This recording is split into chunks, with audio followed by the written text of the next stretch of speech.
அழுது அழுது இப்போ தான் படுத்து தூங்குவா போல இருக்கு. சரி, பிள்ளைங்களெல்லாம் அந்த ரூமில் படுக்க சொல்லியாச்சு, நம்ம இங்கனே இவகிட்ட படுக்குவோம். இவ்வளோ நாள் இவளுக்கு எப்படி ஒரு மாப்பிளையை பார்த்து கல்யாணம் பண்ணி வைக்கிறதுன்னு நினச்சி கவலையில் இருந்தேன். அங்கேருந்து இங்கே வரதுக்கு என்ன பாடுபட்டு இவளை கூட்டிகிட்டு வந்தோம். இப்போ எதுக்குடா இங்கே வந்தேன்னு இருக்கு. இவன் எவன்கிட்ட பேசிகிட்டு இருக்கா, அந்த பையன் யார் என்ன ஏதாச்சும் தெரியுமான்னு கூட எனக்கு தெரியல. நினச்சாலே பயமாக இருக்குது. இவளுக்கு ஃபோனை போட்டு சொல்லலான்னு பார்த்தா அதுவும் அம்மையும் ராணியும் வேண்டான்னு சொல்லியாச்சு. இப்போ என்ன செய்யுதுக்குன்னு தெரியல. தூக்கவும் வர மாட்டேங்குது. இதை பற்றி நினச்சி நைட்டெல்லாம் தூங்காமல் தான் இருக்க போகிறேன்னு நினைக்கிறேன். பாவம் என் பிள்ளை, நல்லா திட்டேன் இன்னைக்கு. இப்போ வரைக்கும் ஒன்றும் ஏசுறதே கிடையாதுண்ணா. எதுக்கு இப்படியெல்லாம் பண்ணுங்க? அம்மாக்கு எவ்வளோ கஷ்டமாக இருக்குன்னு தெரியுமா? நாளைக்கு காலையில் இந்த பிரச்சனைக்கு எல்லாம் ஒரு முடிவு கட்டிடுவேன். நீ கவலைப்படாமல் தூங்கு, சரியா?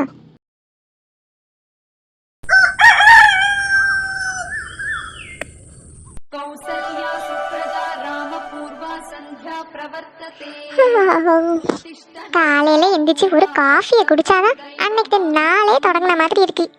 இன்னைக்கு என்ன சமையல் செய்யலாம்? என்ன இருக்கு? முட்டை மட்டும்தான் இருக்கு. என்ன பண்ணுவோம்? ரசத்தை வச்சு முட்டை குழம்பு வச்சு கொடுத்து விட்டுருவோம். அவ்வளோதான், போது. இதுக்கு மேலே என்னத்தை போட்டு செய்யிருக்கு? என்ன ராணியக்கா, காலையில எங்க? ஒன்றும் இல்லை வசந்தி, ஒரு கவர் பால் வாங்கலான்னு போறேன். ஏன் இன்னைக்கு லட்சுமிக்கா வீட்டில் பால் கொண்டு வரலையோ? இல்லை வசந்தி, இன்னும் கொண்டு வரல, லேட் ஆகிட்டு. ஒரு வேளை கொஞ்சம் லேட்டாக வருவாளாக இருக்கும். அதான் ஒரு கவர் பால் வாங்கிட்டு வரலான்னு போகிறேன். காலையில் எந்திரிச்சு ஒரு டீயை குடிச்சாதான் அடுத்த வேலையெல்லாம் நடக்கும். ஆமாம், நீங்கள் சொல்லதும் கரெக்டு தான். அதான் நானும் இன்னும் டீயை போட்டுட்டு இங்கே வந்து இருக்கேன். சரி வசந்தி, நான் போயிட்டு வரேன். சரிக்கா.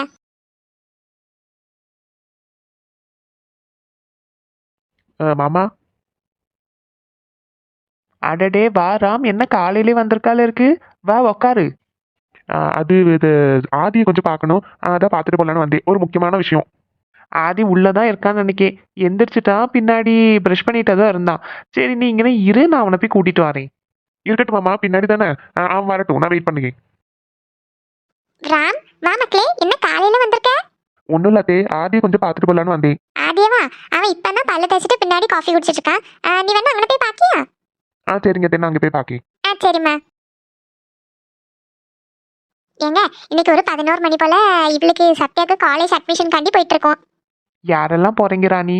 நாங்க 2 பேர் தான் போறோம். மாதிரி அவ ஃப்ரெண்ட்ஸ், அவங்க அம்மா, அவங்க பேரண்ட்ஸ் எல்லாரும் வருவாங்களாம். எப்படி போற? ஆட்டோலையா? இல்லைங்க, இங்கே பஸ் ஏறினா காலேஜ் கிட்ட கொண்டு போய் விடுவாங்க. அங்கே இறங்கி ஃபார்மை வாங்கி ஃபில் பண்ணி இது பண்ணி அட்மிஷன் எடுத்துட்டு வரணும். சீட்டு கட்டின காசு வாங்கினியா ராணி? ஆமாங்க, அதெல்லாம் நான் வாங்கி தான் வச்சிருக்கேன். பீரோல பத்திரமா இருக்குன்னா போகும்போது எடுத்துட்டு போறேன். பஸ்ல கொண்டு போது கவனமா எடுத்துட்டு போச்சரியா?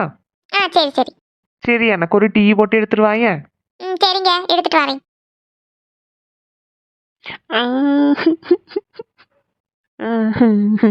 சித்தி,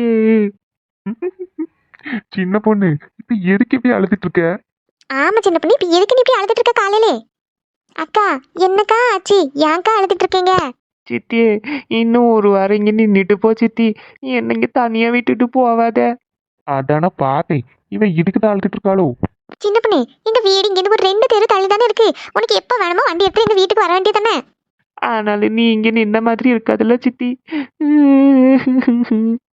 சித்தி, உன் கையால இனிமே சாப்பிட முடியாது. நான் எங்க வீட்லயே இனிமே சமைச்சு சாப்பிடணும்.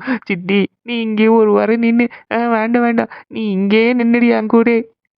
என் கையால சாப்பிடறதுக்கு உனக்கு அவ்வளவு ஆசையா? ஆமா சித்தி. அத்தை, உங்க கையால சாப்பிட்றதுக்கு ஆசை கிடையாது. நீங்க சமைச்சு வைப்பீங்களா விதவிதமா. இனி நாளைக்குல இருந்து இவளே சமைக்கணும். இனி எங்க அம்மா அடுத்த வாரம் வந்துட்டாங்கன்னு வச்சுக்கோங்களேன், அவங்க அம்மா வீட்டுல இருந்து சாப்பிட முடியாது, உங்க வீட்டுக்கும் வர முடியாது. அவளே குக்கிங் எல்லாம் பண்ணணும்ல, அதுக்குதான் இப்படி அழுதுட்டு இருக்கா, வேற ஒண்ணும் கிடையாது. சின்ன பொண்ணு, உனக்கு எப்ப வேணுமோ எங்க வீட்டுக்கு வந்தா உனக்கு நான் விதவிதமா சமைச்சு தரேன். எனக்கு நீங்க சமைச்சு தருவீங்க. இந்த இவருக்கு ஆபீஸ் போதைக்கு யாரு சமைச்சு கொடுக்குவாவ? இவன் மனசுல இருக்கிறத நீங்க கேட்டுட்டீங்களா? நீங்க எல்லாம் இங்க இருந்து போகிறதுனால அவளுக்கு அவளை கிடையாது. யார் இனிமே சமையல் பண்ணுவாங்கன்னு தான் அவளுக்கு பிரச்சனை. இக்கா, உங்களை நினைச்சா ரொம்ப பாவமா இருக்குக்கா. கீர்த்தி, நீ வேணும்னா உங்க அண்ணனையும் ஸ்ருதியையும் கூட்டிட்டு போ. உங்க அம்மா இங்க நிக்கட்டும். நானும் எங்க அம்மையை தரமாட்டேன். வேணும்னா உங்க அம்மையை கூட்டிட்டு வந்து இங்க நிக்கவங்க. அவ இங்க வந்தா என்னோட வேலையும் சேர்த்து பண்ணணும்னு சொல்லி எங்க அம்மா இங்க வர மாட்டாவ. சரி சின்ன பொண்ணு, அப்ப நாங்க கிளம்பட்டா? ரொம்ப லேட் ஆயிட்டு பாத்துக்க. இனி போயிட்டு கீர்த்திக்குள்ள ஸ்கூலு அட்மிஷன் இதெல்லாம் பார்க்கணும்ல, அதனால நாங்க இன்னைக்கு கிளம்புக்கோம். உனக்கு எப்ப வேணுமோ நீ வீட்டுக்கு வச்சரியா? அத்தை, உங்க லக்கேஜ் எல்லாம் வேணா நான் கூட்டி எடுத்துட்டு வரட்டா? இல்ல வேண்டாம் மருமானே, அதை நான் கார்த்திட்டே கொடுத்து விட்டுட்டேன். அவன் வண்டியில வச்சு எடுத்துட்டு போய் வச்சுட்டான். இங்க இருந்து ஒரு 2 தெரு தள்ளி தானே இருக்கு. அவன் பைக்லயே கொண்டு போயிட்டான். இவ தான் நாங்க ஏதோ அமெரிக்காவுக்கு போத மாதிரி நின்று அழுதுட்டு இருக்கா. என் கவலை யாருக்கு தெரிய போகுது? ஏங்க எங்க சித்திட்ட இங்க நிக்க சொல்லுங்கங்க. போவாண்டான்னு சொல்லுங்க. சின்ன பொண்ணு, உனக்கு சமையல் பண்ணது தானே பிரச்சனை? உனக்கு நானே காலையில எந்திரிச்சு காஃபிலேருந்து பிரேக்ஃபாஸ்ட், லஞ்சு, டின்னர் எல்லாமே பண்ணி வச்சுட்டு போறேன், போதுமா? நிஜமாவாங்க? ஆமா சின்ன பொண்ணு. சித்தி, ஒருவேளை இவர் சமையல் பண்ணலைன்னு வச்சுக்கோங்களேன், நீங்க வந்துருங்க, சரியா? சரி சின்ன பொண்ணு, சரி அப்ப நாங்க போயிட்டு வரோம். வருமானே போயிட்டு வரோம். சரிங்க அத்தை. அக்கா போயிட்டு வரேன். அத்தா போயிட்டு வரேன். சரி கீர்த்தி. பாய் அண்ணா, பாய் அக்கா. பாய் பாய். எனக்கு ரொம்ப கஷ்டமா இருக்கு. அதனால நீங்க இப்ப என்ன பண்ணுவீங்க தெரியுமா? போயிட்டு எனக்கு ஒரு காஃபி போட்டு எடுத்துருவாங்க. ராணி அக்காலே லட்சுமி அக்காலே வர சொன்னேன், இன்னும் அவங்கள காணதுக்கே இல்ல. ராணி அக்கா வீட்டுல எல்லாரும் நிக்காவல்ல, அதனால வரமாட்டாவளா இருக்கும்.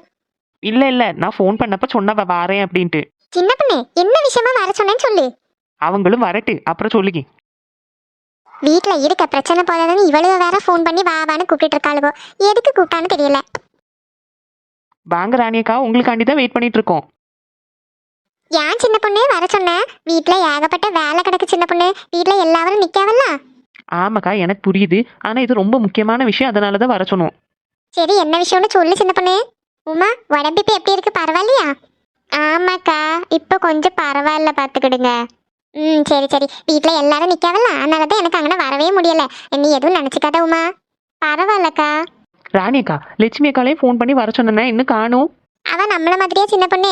எவ்வளவு வேலை இருக்கும், தோட்டத்துக்கு போயிருப்பா. நிறைய வேலை இருக்கும் பத்தியா. நீ என்ன விஷயம் சொல்லு, நான் வேணா அப்புறமா ஃபோன் பண்ணி சொல்லிக்கிட்டேன். அக்கா, அப்படி இப்படின்னு திருவிழா முடிஞ்சாச்சு. எல்லாரும் அவங்கவுங்க வீட்டுக்கும் போயாச்சு. நம்ம திருவிழா டைம்ல பேசிட்டு இருந்தோம்ல, ஒரு நாள் ட்ரிப்பு மாதிரி போகலாம் அப்படின்ட்டு. ஆமா சின்ன பொண்ணு, ஆனா இப்போ முடியுமான்னு தெரியல. ஏன் அக்கா, உங்க வீட்டுல எல்லாரும் நிக்காவல்ல, அந்த கார்த்தி ராமு எல்லாரும் சேர்ந்து தானே முடிவு பண்ணாவ இந்த மாதிரி ஒரு நாள் ட்ரிப்பு மாதிரி போயிட்டு வரலாம் அப்படின்னு. ஆமா வசந்தி, ஆனா வீட்டுல இருக்கக்கூடியவங்கள்ட்ட கேட்கணும்ல. ஏக்கா, கேட்டுட்டு மெதுவா சொன்னா போதும்க்கா. ஆமா, இந்த வீக்கெண்டு வேணா போயிட்டு வரலாம், பிள்ளைகளுக்கு அப்ப ஸ்கூலும் இருக்காதுல்ல. சரி, நான் வீட்டுல கேட்டுட்டு சொல்லேன் சின்ன பொண்ணு. இந்த லட்சுமிட்டே ஃபோன் பண்ணி கேட்கணும். சரிக்கா, நீங்க கேட்டுட்டு என்னன்னு எனக்கு ஃபோன் பண்ணி சொல்லுங்க. போனோம்னா பிள்ளைகிட்ட சொன்னா அவங்க வண்டி ஏதாவது அரேஞ்ச் பண்ணுவாங்க, நம்ம எல்லாரும் சேர்ந்து போயிட்டு வரலாம். ஆமாக்கா, நம்ம எல்லாம் வெளியே போய் ரொம்ப நாள் இருக்கும் பார்த்தேலா. ஆமா, போயிட்டு வந்தா நல்லா தான் இருக்கும். ஆனா வீட்டுல இருக்கவங்கள்ட்டையும் கேட்கணும்ல. சரிக்கா, பரவாயில்ல, கேட்டுட்டு சொல்லுங்க. இன்னும் 2-3 நாள் இருக்குல்ல, அதுக்குள்ள எல்லாம் ரெடி பண்ணிடலாம். சரி சின்ன பொண்ணு. சரி, அப்ப நான் போயிட்டு வரட்டா, அப்புறமா வரேன். இன்னைக்கு இந்த சத்யாக்கு காலேஜ் அட்மிஷன் எடுக்க வர போகணும். ஒரு 11 மணிக்கிட்ட போகலாம் அப்படின்னு அவ ஃப்ரெண்ட்ஸ் பிள்ளைகளெல்லாம் பேசி வச்சிருக்கான். ஓ அப்படியா, சரி சரி. அதனால அதுக்கு முன்னாடி சிட்டி வேற ஒன்று பிடிச்சிருந்தனா, அந்த பைசா வேற வாங்கணும். போற வழியில வாங்கிட்டு அப்படியே போய் அந்த பிள்ளையை கூட்டிட்டு காலேஜ் வரைக்கும் போயிட்டு வரணும். போயிட்டு வந்துட்டு நான் அப்புறமா லட்சுமிக்கு ஃபோனை போட்டு பேசிக்கேன், சரியா? சரிக்கா, போயிட்டு வாங்க. சின்ன பொண்ணு, இந்த ராணி அக்காட்ட நல்ல பைசா உண்டு பார்த்துக்க. ஆனாலும் இப்போ சொல்லிட்டு போத பத்தியா, அவங்க பிள்ளைக்கு காலேஜ் அட்மிஷனுக்கு சீட்டு கட்டியிருக்காங்களாம். அந்த பைசா வாங்கிட்டு அட்மிஷனுக்கு போகிறாங்களாம். எல்லாரும் அவ்வளோ பைசாவை கையில் வச்சுட்டு இருக்க மாட்டாவல்ல. வர பைசாவை சீட்டு லோனுன்னு ஒவ்வொன்றா கட்டிட்டு இருப்பாவ. நானே இவள்கிட்ட இருந்து எத்தனை வாட்டி பைசா வாங்கியிருக்கேன் தெரியுமா? 5000 10,000 கேட்ட உடனே பீரோ திறந்து எடுத்து தருவாவ. ஏதாவது எமர்ஜென்சிக்கு தேவைப்படும் சொல்லி கொஞ்சம் பைசா வீட்டில் வச்சிருப்பாவ, அது எல்லாரும் வச்சிருப்பாவல்ல. இருந்தாலும் நான்லாம் அவ்வளோ பைசா வீட்டில் வச்சுக்க மாட்டேன். சொல்லவனா எங்கள்கிட்ட எல்லாம் பைசாவே கிடையாது பார்த்துக்க. இப்போ தான் எங்கள் வீட்டுக்காரவே வேலைக்கு போறாவ. இனி பாரு, அந்த பிள்ளை காலேஜ் ஓப்பனா போகலாம். இனி ஒரு நாள் எல்லாருமே சேர்ந்து ட்ரெஸ் எடுக்க போவாவ. ட்ரெஸ் எடுத்து இந்த ஸ்கூலு பேகு அது இதுன்னு காஸ்ட்லியாக எல்லாம் போட்டுட்டு போவோம் பார்த்துக்கோ. அந்த பிள்ளை போட்டுட்டு போட்டுமே அக்கா, உங்களுக்கு என்ன? ட்ரெஸ் எல்லாம் எடுக்க வேண்டியதா ஆகுமா? அதுக்கு நீ இப்படியா செலவு பண்ணுவாங்க? அப்படியா, நீ திருவிழாக்கு 7,000 கூட சேலை எடுத்துடலாம். எனக்கு ஒரு 2,000 தர வேண்டியது இருக்கு, உமாக்கு ஒரு 2,000 மாதிரி, இன்னும் பரவாயில்ல, ராணி அக்களுக்கு ஒரு 5,000 கொடுக்க வேண்டியது இருக்கு. அதெல்லாம் கொடுத்து தீத்துரு, சரியா? ரொம்பலாம் காசு வேஸ்ட் பண்ணக்கூடாது வசந்தி அக்கா. சேலையெல்லாம் எடுத்துருக்கல 7,000க்கு, அப்போ உங்கள்கிட்ட நல்லா பைசா இருக்கும். அதனால எங்களுக்கு தர வேண்டிய பைசாவெல்லாம் தந்துரு. இவ்வளவு இந்த பைசா விஷயம் மறக்கல போல இருக்கே. அப்போ கொடுத்துதான் ஆகணுமோ? நம்ம கிட்ட வர 5 பைசா கிடையாது. இந்த பைசாக்கு சேலை வாங்கியாச்சு. அடுத்தது என்ன பண்ணுறதுக்கு? சரி, எதையாவது சொல்லி சமாளிப்போம். ஐயா சின்ன பொண்ணு. என்ன சின்ன பொண்ணு, வரும்போது பால் அடுப்புல வச்சுட்டு வந்து பார்த்துக்க. ஐயா, ஆஃப் பண்ண மறந்துட்டு போல இருக்கே. அதான் உங்க வீட்டுல பிள்ளைகள் இருக்கும்ல, ஆஃப் பண்ண மாட்டாவளா? இல்ல, சீனா வெளியில விளையாட போனா அவன் எங்க போனான்னு தெரியல. காலங்கத்தாலே வெளியே போயாச்சு. ஐயா, பாலை வர வச்சுட்டு வந்துட்டேனே, ஸ்டவோட எல்லாம் பொங்கி சிந்திருக்கும். சின்ன பொண்ணு, ஒரு 2 நிமிஷம் இரு, இப்ப வந்திருக்கேன். எப்படி நைஸா எஸ்கேப் ஆயிட்டுன்னு பாத்தியா? ஆமா சின்ன பொண்ணு, தர வேண்டிய பைசாவை நம்ம மறந்துருப்போம்னு நினைச்சிருக்கோம். 4 முடி. எல்லாருமே சேர்ந்து ஒரு நல்ல முடிவாக எடுத்தா ஒரு நாள் ட்ரிப்பு போயிட்டு வந்துடலாம். நம்ம சப்ஸ்கிரைபர்ஸுக்கும் நல்ல சந்தோஷமா இருக்கும். ஆமா சின்ன பொண்ணு. ஏ சத்யா சீக்கிரம் வா, பஸ் போயிடாம. எம்மா என்ன வந்துட்டு ரெடி ஆயிடுச்சு, வந்துட்டேன். ஏமா போமா, இவ்வளவு நேரம் டீ பஸ் போயிட்டு என்ன செய்யுது? உன் பிள்ளைல ஃப்ரெண்ட்ஸ் பிள்ளை எல்லாம் இங்க வந்திருக்கும். ஆமா அந்த சர்டிபிகேட் அதெல்லாம் எடுத்து பேக்ல வச்சியா? ஆமாமா, உனக்குள்ள ஹேண்ட் பேக்ல தான் எல்லாத்தையும் எடுத்து வச்சிருக்கேன். ஏமா நீ பைசா எடுத்துட்டியா அட்மிஷனுக்குள்ளது? ஆமா எடுத்தாச்சு, வா போலாம். இவ்வளவு நேரம் தான் ஆக்கியா ரெடி ஆவதுக்கு?